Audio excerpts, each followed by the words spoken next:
You're listening to Support Creative Souls podcast, highlighting and supporting inspiring creatives, plus a few shoe stories to help kick up your innovative journey. Hosted by me, Stephanie V.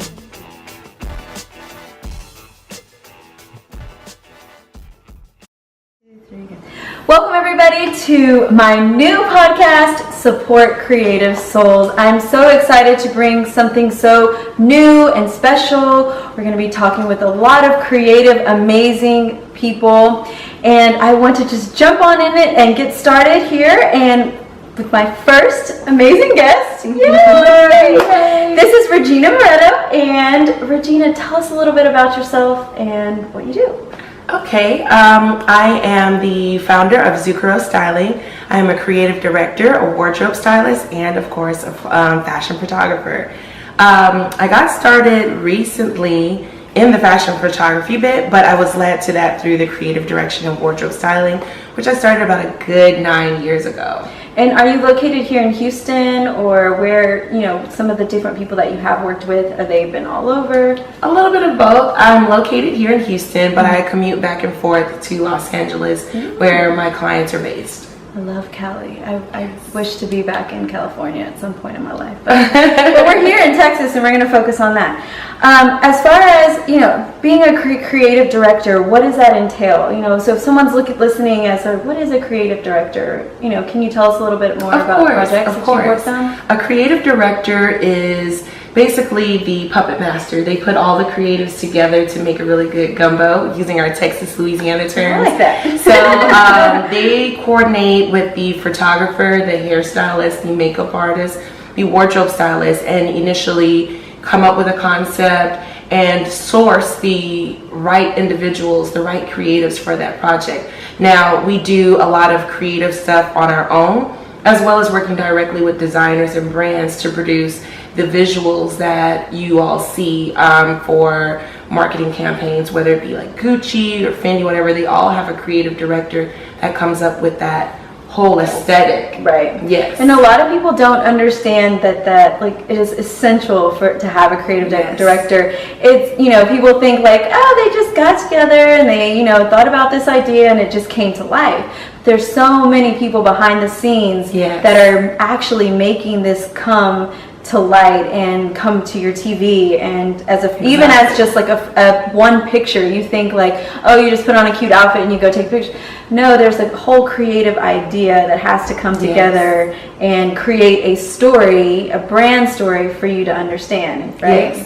Yes, putting that cohesive vision together, because the photographer may have his ideas about the concept, the makeup artist may have their ideas, and again, they're creating a symphony. They're bringing it all together and saying, this is the aspect, this is the angle, this is how we want to stay focused, and it's really fun. Right. So tell me, what has been one of your biggest challenges or something you've had to triumph in this industry? So many. It's where should I start? Yes. Okay, so give us 3. Okay. The funny thing is value. When just what you were touching on about people identifying and understanding the value that a creative director brings to a project, and seeing, because it's I have the photographer, I have this, why do I need you? Right. And it's that aspect of being able to take your ideas and translate them to the photographer technically, to be able to take that and say to the makeup artist, this is what she's looking for, this is what the client wants and needs, and then balancing that, the expectations, and just having that I guess that the translator to make everything, it's really pulling everything together.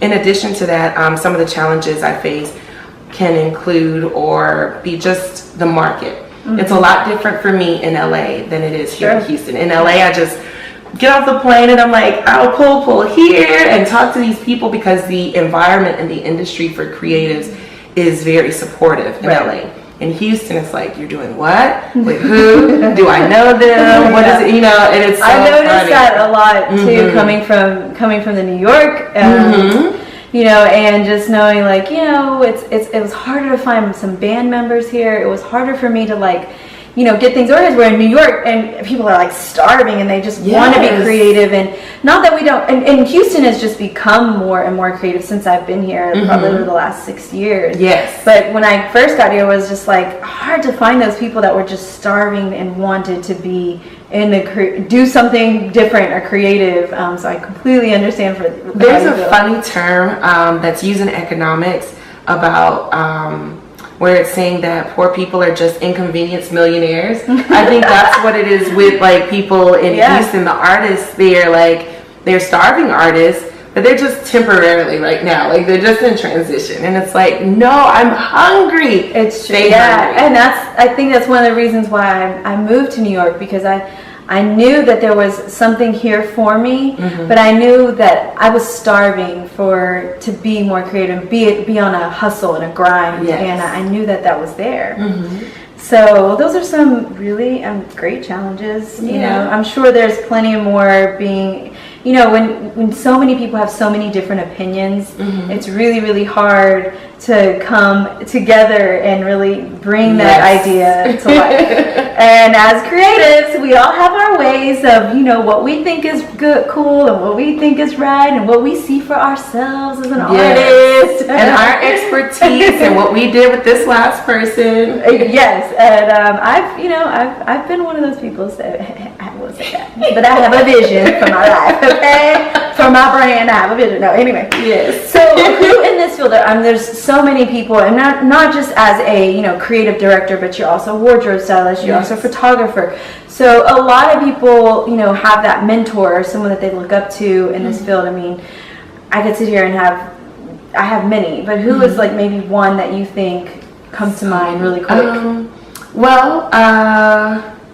Now so many, but I really admire my peers. I surround myself with people who are doing things on the level that I aspire to do. Yeah, I love that. So here in Houston, I would say Stevie D.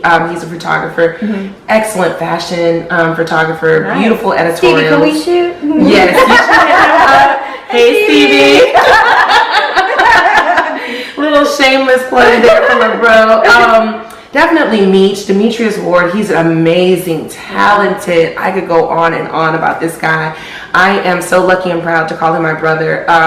He's taught me a lot of things about photography and even styling. He would take me aside and say, hey, look at this, and really encouraged me when I became interested in photography. He's like, you have an eye, you should do it. And I've been flourishing. So I would say on my level, the two of them, I guess celebrity-wise, my mentor, Carl Kanai, he's an amazing guy. I guess, again, shameless plug there for him.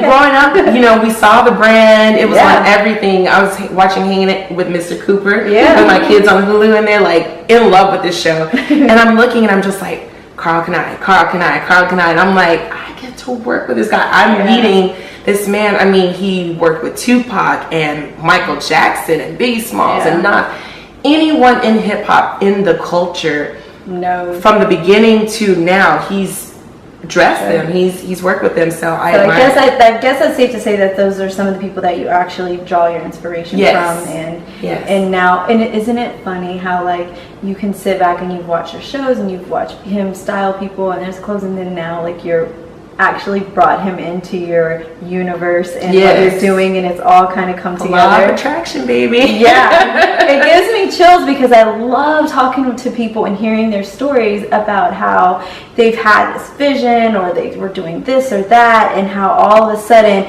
they met this person or they wanted to work with this person, and then they were like, it all came together. And it's like, and that brings me to my next question is like, do you believe that you created your own? One of my biggest mottos is I believe in creating your own destiny. Yes. And, following your destiny, I know it's, but do you feel that way as well? Do you feel like you paved your way to what you're doing now? I do. I really think, or I really believe, I feel that I manifested this for myself. Yes. I manifested this opportunity. I manifested getting to work with Carl, meet and work with Carl. And it sounds a little braggadocious, but I really, really did. But we love braggadocious. Yes, okay? I really did. I saw an opportunity somehow he came up in my timeline on Instagram. I DM'd his person, whoever manages his Instagram account, and was like, I have this client, actress Imani Hakeem. I would love to do something with your collection. He said, email me here. And turns out it was Carl all along. And I was like, oh my God. So he said, meet me here on this day. And I was just like, I'm going to be there. And it's funny because I had a ticket for a particular airline, a little ghetto commuter flight to we're not gonna say their name. When we got to be wherever we need to be, it doesn't matter for $50. Yeah, and it was last year on Juneteenth. And when I tell you, I was packing at midnight, and they canceled all flights for that airline for that day. Yes, girl, I was just like, Juneteenth. I mean, we already feel some type of way about this particular airline, but I mean, all your flights out of Texas are canceled on Juneteenth. I'm here for the culture, but I got work to do. It was so funny. Again, I'm having a hard time understanding this, please. Yes. And so I called right then. I called and gave them a piece of my mind. I bought another ticket on Continental. I was like, y'all go blah, blah, blah, blah, blah, blah. Got a hold of Continental. I love them. I always fly them now. Yeah. Flew there. Got there an hour before the appointment, the meeting with him. Yeah. Jumped in an Uber. Drove over there. Well, and was like, you know that things will work out, but God's not gonna make them easy for you. Not at all. He has to know how bad you want this to work. I believe in that. That has been my whole career. It's like, oh yeah, I mean, sure, you can sing or you can record an album, but it's not gonna be that easy. Like I'm gonna make you jump, I'm gonna make you run, I'm gonna make you find cat. You know, it's just not. But when it's meant to be, and he sees how hard you've worked, then it's meant to be. My great grandmother says, or used to say, anything worth wanting is worth working for. Yes. And it literally was that. So I don't get frustrated or upset now when things like this happen, because it's like, yep, this is just my trials and tribulations, my test. Like, do I want this? Can I make it happen? And that's just something that through, as a creative person, and anybody in their lives start to realize, instead of like worry or stress, or I mean, obviously that's always going to be with you, but when if it's meant to happen, it's just going to happen. And it's taken me this long to finally just live with that and breathe that and know that, you know, okay, and if it doesn't, it was not meant to be. Yes, right? Releasing it and saying, all right, that wasn't for me this time, but when I'm ready for it, I'll come right back around. Yeah, you know, I envisioned this podcast a long time ago. I've wanted to sit down with creative people and ask them about their destiny, and the fact that it's now here and we are here, you know, it's just something that I write down and things happen. I don't know. It just, that's manifesting. Manifesting it. Yes. So the other thing I want to talk to you about, and move on a little bit from manifesting, but also is, as you know, I have a movement called Follow My Feet, where we're motivating the youth to actually pursue their career of choice, follow their passion, figure out what they want to do in life. And you spoke about your daughter. She wants to be a doctor since 7, and she's already taking on that path. Yes. And so I wanted to bring in a kick-in aspect to talk about a little bit about shoes, because we are Follow My Feet, bringing in creative souls. And so a couple of questions as a, you know, stylist, and so as a shoe expert, how important is it for the shoe in your overall look and your overall style? Like, is that the last thing that you pull? Like for me, I pick up the outfit and then I think of the shoe. Some people think of the shoe and then pick up the outfit. But which way is it for you? I like to do both. It depends on the client. So sometimes if they're a big fan of shoes, where shoes are their statement piece, then you pull the shoes and you build the look around the shoes. Because you don't want the outfit to compete with the shoe. Right. Some people, it's like create the look and then wow, I have a stunning shoe too. That's kind of like understated, but still like that. So I would say you can do it both ways. But for me personally, I pull the outfit. For me, I put something together and then I'm like, and this shoe is the accessory. That's why I like to look at a shoe as the accessory, unless I'm like, you know, wearing sneakers. But even sneakers is like nowadays is the accessory. Yes. They are the statement piece. And this goes to the next question, is like, what is your everyday go-to shoe? Mine is, it used to be a flip-flop because I love to be casual, but I love to be cute. But now it's a sneaker. You know, you guys know that I've been modeling shoes for a long time, and I've worked with kids for like 6 years, so I have a box full of them. And they're like my go-to with the skirt, jeans, you know, you just want to be comfortable, but cute, I guess, casual cute. Yes. I would say my personal go-to shoe is a sneaker. It's a tennis shoe. Right now, I was looking online at like some of the new Nike Air Maxes, like, and they have this color called sand, and I'm like, yes, I want that. Yes. I have like, I just got a white, but I want like a good nude sand or something like that. But yes. And so you were telling me too that like that's what your like you didn't wear sneakers to the show, and that's okay. We went with cute sandals. Yes. But you were telling me that that's your like go-to is like, you know, Nikes, cute sneaker, and I think a lot of people. I know my boyfriend. He is a sneaker head. Like he'll be waiting in line. He'll go online and register, and a lot of people have gone back to like those old school sneakers. Like you were saying, K-Swiss. Fila. Yes. And I used to love K-Swiss. Yes.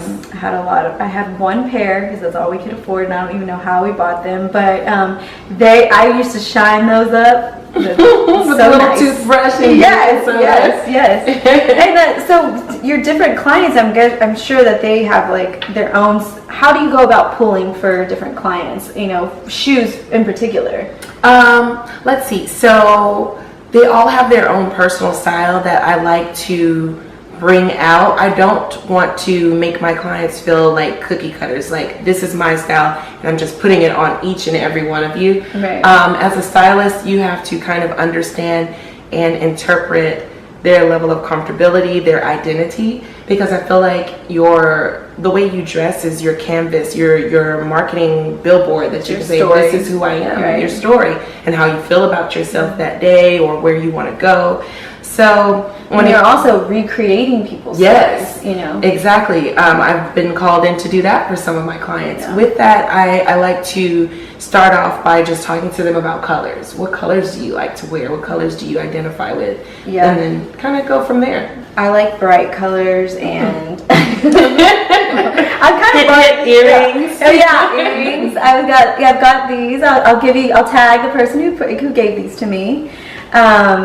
But so since we are talking to the youth, and some youth might be watching the show or listening, I want to say, like, in your shoes, you know, you want people to follow what you're doing as a stylist, and there are a lot of kids nowadays that want to be stylists or creative directors, and they just don't know like how to get started, where to get started, or even know that it's a career option, you know. So what would you tell like a young creative who's currently trying to get into your field, or tell them like where you were 5 years ago, you know, something like that?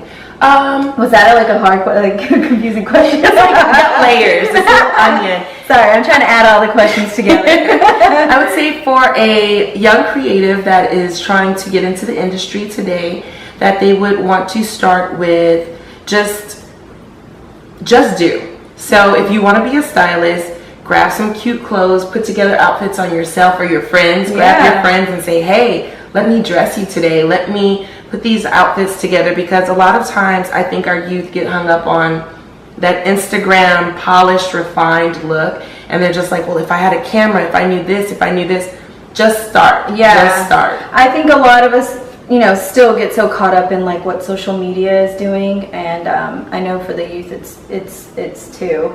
But you're right. You just have to take that first step and start with your friends. Start with your parents. Your friends, your parents, anybody that will let you just use what you have. I'm big on that. Always use what you have. Start there. Try to grab them and dress them up, and then take pictures. These phones are crazy these days with the type of photography you can create. Take pictures, upload them, share them, talk to other friends, and find other friends who are like you, who are interested in the fashion industry, and collaborate, especially for Texas. Internships, just find ways to get your foot in the door to be around the industry that you want to do. Right. Oh, that is such great advice and such a good start, and I'm sure that's where you are coming from as well, because you know, a lot of people think like, oh, they just, you know, started doing and working, but there's a lot of work that takes to get as good and really create your own craft, to be able to feel comfortable and confident enough to sell your brand and what you have to do to other people. I ask you if you want to have a shameless plug that you'd like to I'm all for give everybody your shameless Instagram. plugs. Where can they No find shame. you? What can they do? You can find me on Instagram at Zucchero Styling. I'll spell it for you. ZUCCHEROSTYLING. That's one more time. Zucchero Styling. One more again for the people in the back. ZUCCHEROSTYLING. Zucchero Styling, creative director, photographer, fashion stylist extraordinaire. Yes, and she will come to you. She travels LA, New York, wherever. Have bags will travel. Bags will travel. Thank you so much, guys. Make sure you follow us on Instagram at Outtakes. Thank you. Oh God, I'm tired. Thank you so much, you guys. Make sure you follow us on Support Creative Souls on Instagram. We are going to also have a Facebook page where this is going to live, and also on our Instagram TV. So make sure and follow us. Thank you. Besos. Peace. That's all for Support Creative Souls podcast. I hope you enjoyed. Stay tuned for next time and make sure and follow us on social media at Support Creative Souls.